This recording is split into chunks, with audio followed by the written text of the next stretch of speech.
Good evening, Lodi. Great to see you all. It's been way too long. Hoping to get back to a regular schedule from here on out. First, happy St. Patty's Day, Erin go bragh and all that stuff. I am so not Irish, but it's a great holiday and have many friends who are Irish, and for them, this is the high holy day. So I'm wishing you all a happy St. Patty's Day. Regarding the schedule for upcoming View from 202, keep an eye on the Lodi Valley Chronicle for upcoming dates and guests. I have a laundry list of announcements, so grab your pen or hit the rewind key if you missed some of this stuff. So first of all, there is an election on April 6th. We have 3 open council seats registered to run, Eric Hansen and Tim Ripp. What that means is you can still register as a write-in candidate, or you can just tell your friends and family to write you in. But I am asking everyone in the community to consider getting involved. Our decisions, our planning, our services are only as good as the heads around the table, the diverse opinions and life experiences that go into shaping all of this. So we need you involved. So whether you've had any experience or are 18 years old and right out of high school, let us know if you're interested in getting involved. You can reach out to our clerk, Brenda Ayers, at 608-592-0713. Again, that's 592-0713. Brenda is our city clerk. If you want to register as a write-in candidate, she can help you do that. It's super easy. I ran as a write-in the very first time I got elected to council. We need you to get involved, folks. So please, if you're not willing to do it or comfortable doing it, there's got to be somebody that you know who would be really an excellent addition to our council, and I would love to see some new folks get involved.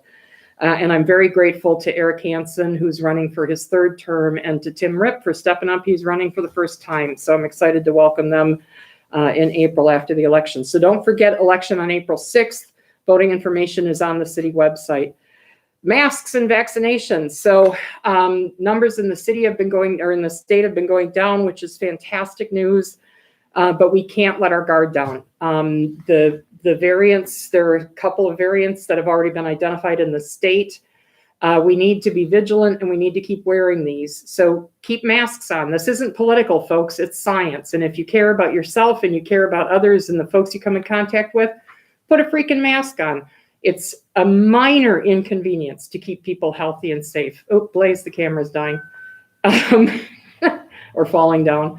Anyway, live broadcasting at its finest. Not that there's probably like no one on live, but anyway, moving right along. One person, thank you. Whoever is watching live, we appreciate it. Tell your friends and family. I got my first vaccination Monday afternoon over at the Sauk Hospital, the old Sauk Hospital. Blaze from the Lodi Valley Chronicle just got his right before he came tonight. If you aren't aware, come next week, March 22nd, the state is opening up eligibility to anyone 16 years or older with what some call comorbidities or pre-existing conditions. Those include asthma, moderate or severe cancer, kidney or cardiovascular disease, COPD, diabetes, obesity, or overweight. If your BMI is 25 or above, that you qualify for that, etc. You can sign up on the wait list with Columbia County. If you just go to search for Columbia County, Wisconsin, there's a big COVID box right on the front page. Click that. It'll take you over to the county website. You can sign up. Let them know that they'll ask you questions and you can make an appointment right online. I signed up at the Sauk Hospital as a volunteer at Reach Out Lodi. We're considered essential frontline folks, so I was able to sign up last week. Monday, the good folks at the COVID vaccination clinic over in Sauk called me and said, "We've got an extra, can you make it now?" And I was like, "Yep," put my shoes on and drove over to Sauk in the snow Monday, and I'm thrilled that I did. So wear your mask, get vaccinated, number 1 and number 2. And things are starting to, I think, be hopeful everywhere. So for those of you who are wondering about the summer plans, the city is taking park reservations right now, planning to open the pool. The art fair is happening in July. If you haven't heard, the Ag Fair is moved to Labor Day weekend for this year only. So it won't be in July, but that just means come September and Labor Day weekend, things should even be that much more normal. There should be that many more people vaccinated, and we should be able to have one heck of a 150th Lodi Ag Fair on Labor Day weekend. Susie the Duck Days is happening. What all of these things look like, I'm not sure, but we're planning to go ahead with all of these events in some way, shape, or form, probably all with the caveat of social distancing and mask wearing when we're in close proximity to one another. I want to remind you that you can sign up to get alerts on the City of Lodi website. So if you go to the city website, up at the top, there's a tab called that just says I want to. And if you hover over that, on the right-hand side, it says sign up for. And then you can sign up for email or text notifications. And if you go in there, you can sign up to get alerts for any city issues like a water main break or the snow emergency happening, any of that kind of thing. And you can sign up for any information about the pool, if the pool is closed in the summer for weather or other reasons. So you can get notifications pushed out to you. We like you to sign up for that because when unexpected stuff happens, we want to be able to get in touch with you. So go to the city website. I want to hover over that, sign up for email, text notifications, and sign up so we can keep you informed. Couple other things coming up on March 24th, which I think is next Wednesday or Thursday, but March 24th, 4:30 to 6 p.m. We got to Activate Lodi got a grant from the Sauk Hospital, and we made masks. I would have worn one tonight, but I gave all of mine away. They're black, and they have a cool logo down in the side that says Mask Up Lodi and Love Where You Live, and we're giving those away free. So March 24th, we're going to be up at the Rainbow Bridge up by the middle school, the Ice Age Trail Rainbow Bridge, from 4:30 to 6 p.m. And Heidi Endress and myself and Bill Welch from the Ice Age Trail Alliance and some other wonderful folks from our local chapter will be there to hand out masks. So come up 4:30 to 6 p.m. on the 24th. We would love to see you there. Another thing, the Optimist Club, I am a member and on the executive committee for the Optimist Club. We do a lot of support for especially kids' sports programs. Our big fundraiser, one of our big fundraisers is One Mother of a Run that happens on Mother's Day weekend. It's happening this year. You can sign up to run in person or do a virtual run. And if you sign up today, there's a special price. It's $5 off today. If you just search for One Mother of a Run, you'll get to the website. You can sign up online. Please do that. I also want to put a plug in. You're not going to be able to see this, but the Ice Age Trail Alliance is selling some very cool Gibraltar Rock t-shirts. They have a very beautiful design of Gibraltar Rock on the front with that kind of iconic tree on them. And you can get short sleeve or long sleeve t-shirts in military green or a lovely light yellow. All of this is being sold through creative marketing specialists here in Lodi, and proceeds go to benefit the Lodi Valley Ice Age Trail chapter. So be cool, buy a Gibraltar Rock t-shirt, and support our local Ice Age Trail chapter. And if you just Google, actually, if you go to Bill Welch's Facebook page or my Facebook page, you can find a link, or feel free to email me at agrovesloyd@cityoflodi.us, and I would be happy to send you a link to order them. Okay, other things. There is a citywide spring cleanup on Wednesday, June 16th. That is bulk items you can leave out at the curb. Information's on the city website. That's Wednesday, June 16th. It's furniture, non-Freon containing appliances, carpeting, padding, mattresses, box springs, yada, yada, yada. What we're not collecting is construction materials, et cetera. You can get more information on the city website. The other thing we're not collecting on the 16th is electronics. However, on Saturday, June 19th is the citywide electronics recycling event. Again, information on the city website, and you can get the cost of electronics. I don't know about the rest of you, but I got keyboards, I got cables, I got monitors, I got stuff everywhere. And you can just take it down to the recycle center over on Highway 60 by the Canning Company. Just take your stuff there on the 19th. The pricing is there. You just take it over, pay them in cash or drop off a check. It's pretty slick. And we always have a pile of stuff that needs to get recycled. So don't throw your electronics away. Recycle them. There's stuff in them that should not be in landfills. So please mark your calendars for that. Having trouble with utility bills, contact us if you need some assistance. We can work out payment plans, etc. I just want to spend 2 seconds saying there are some bills being proposed in the legislature that are attempting to restrict voter access to cast your ballots in elections. Just Google Wisconsin's voter restriction proposals. They're deeply concerning, and Wisconsin's elections are clean and they're fair and they're safe and secure and they're run by your friends and neighbors. And the elections in November of 2020 were some of the safest and most secure. I will say this over and over again. There was no widespread voter fraud in November of 2020.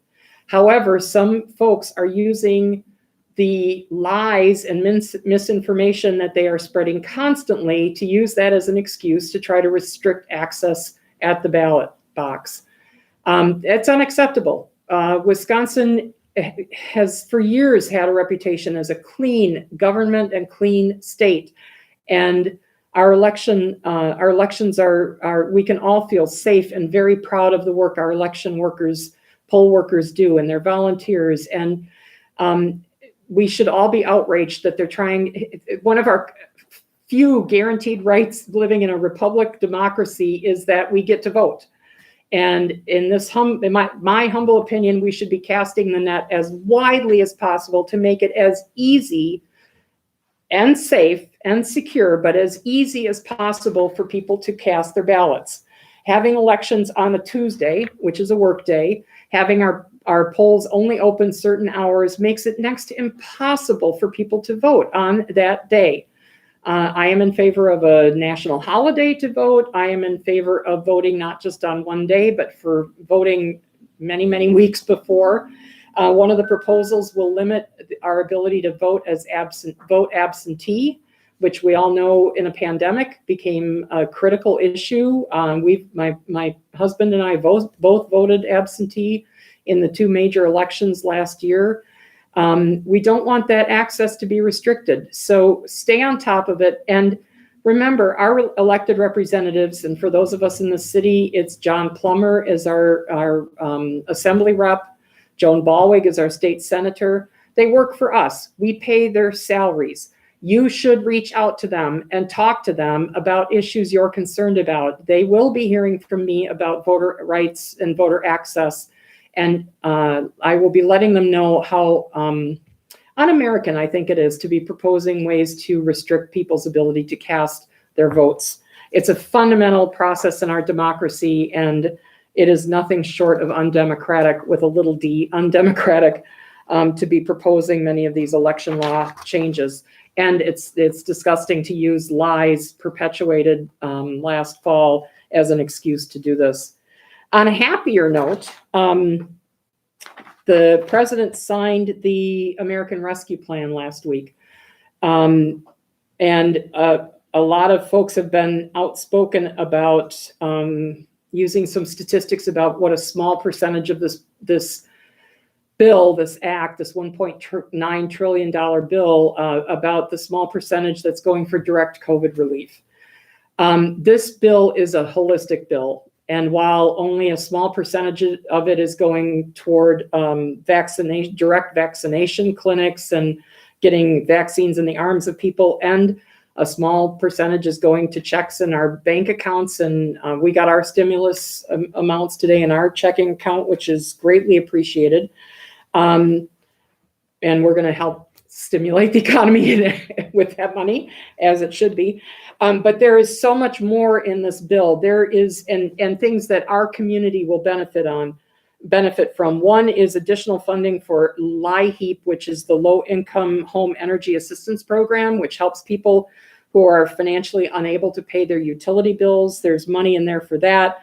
There's emergency rental assistance for not just people who are renters themselves, but also landlords, because we understand people haven't been able to pay their rent, but landlords also haven't been able to pay their mortgages because they don't have rent coming in. So this bill is providing assistance to both renters and landlords to help shore up bottom lines. There will be money in there for homeowners assistance funds. Emergency unemployment relief is being extended, payroll tax credits, and there is direct money going to state and local municipalities. So the city of Lodi will be receiving money from the federal government. I don't know the exact amount yet, but we're thinking it's going to be a substantial amount of money. And I will keep you posted as soon as we know for sure what we're getting. I'll let you know when we're going to get it and what we're going to be using it for. The plan that was passed last year in March, the city of Lodi got $51,000 from that. It was used for things like upgrading our AV capabilities in this room, our conference room, and in the council chambers, so we can do our meetings remotely, so people could attend via Zoom. That's not going to change as things open up. We're going to continue to have our meetings on Zoom so people can come in person or join us on Zoom. I like that this has made government more accessible to folks. We also use that money to obviously buy protective equipment for our utility workers, for the folks that are street folks who work outside. We use the money to enable us to be able to work remotely if we had to shut City Hall down, meaning none of us could come into work. So that first round of money went to good use. The second one will be going to good use as well. I think some of it can go toward water and sewer infrastructure support, which we need every time we do a city street project. It's very costly to relay all the infrastructure underneath. So we may be able to use some of that money for that. But stay tuned. We'll keep you posted on how much we're getting and where we're going to be allocating that money. One last thing, it is the state. So in Wisconsin, we have a biennial budget process for the state. So in off election years, which 2021 or in odd years, and 2021 is an odd year in so very many ways. Wisconsin does a biennial budget. So we pass a budget that's good for 2 years. And deliberations have begun. I think the governor proposed a very, again, holistic budget that looks at a lot of areas of our economy, of our infrastructure, of what families need, what school children need. I think it's a very robust budget. It has a lot for local government, local municipalities in it. I hope to give you more information about it, but I encourage you to look at what's in the budget plan and to reach out again to our representatives, Plummer and State Senator Ballweg, and let them know your thoughts. What do you think they should support? What do you think they should not be supporting? Again, a phone call to your representatives goes a long way. So please make time to pick up the phone and reach out to them and let them know your thoughts.